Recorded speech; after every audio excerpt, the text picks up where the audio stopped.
அனைவருக்கும் வணக்கம். இப்போ நாங்கள் தற்பொழுது கண்டீஸ்வரர் ஆலயம், புதுக்கோட்டை மாவட்டம் திருமயம் தாலுகா புலையானூர் பஞ்சாயத்து ஐயனார்புரத்தில் அமைந்திருக்கும் கண்டீஸ்வரர் ஆலயத்திலிருந்து பேசுகிறோம். இந்த இடத்த சுத்தி நிறைய பாம்பு புத்துகளை நம்மளால பார்க்க முடியுது. இந்த கல்லெல்லாம் கிட்டத்தட்ட ஒரு 1100 வருடங்கள் பழமையான கல்.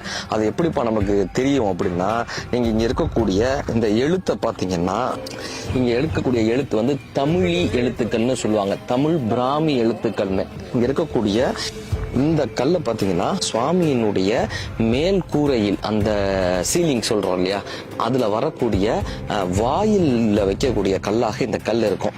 இந்த லிங்கம் எப்படி பழமையான லிங்கம்னு நமக்கு தெரிய வருதுன்னா, அந்த காலத்துல பிரம்ம பாதம், விஷ்ணு பாதம், சிவபாதம்னு 3 வகையான லிங்கத்துல 3 வகையான பாகங்களை கொண்டிருந்தாங்க. 3 பாகங்கள் கொண்ட லிங்கமாக அற்புதமாக இந்த ஊரை காப்பவராக இந்த லிங்கம் வடிவமைக்கப்பட்டிருக்கிறார்.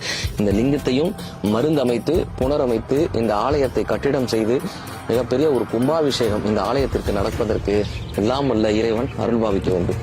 இப்படியான ஆலயங்களை காட்சிப்படுத்த வேண்டும், இப்படியான ஆலயங்களை மீட்டெடுக்க வேண்டும் என்று நீங்கள் நினைத்தால் நமது ஈதல் அறக்கட்டளையின் இந்த தொலைபேசி எண்ணை நீங்கள் தொடர்பு கொள்ளலாம்.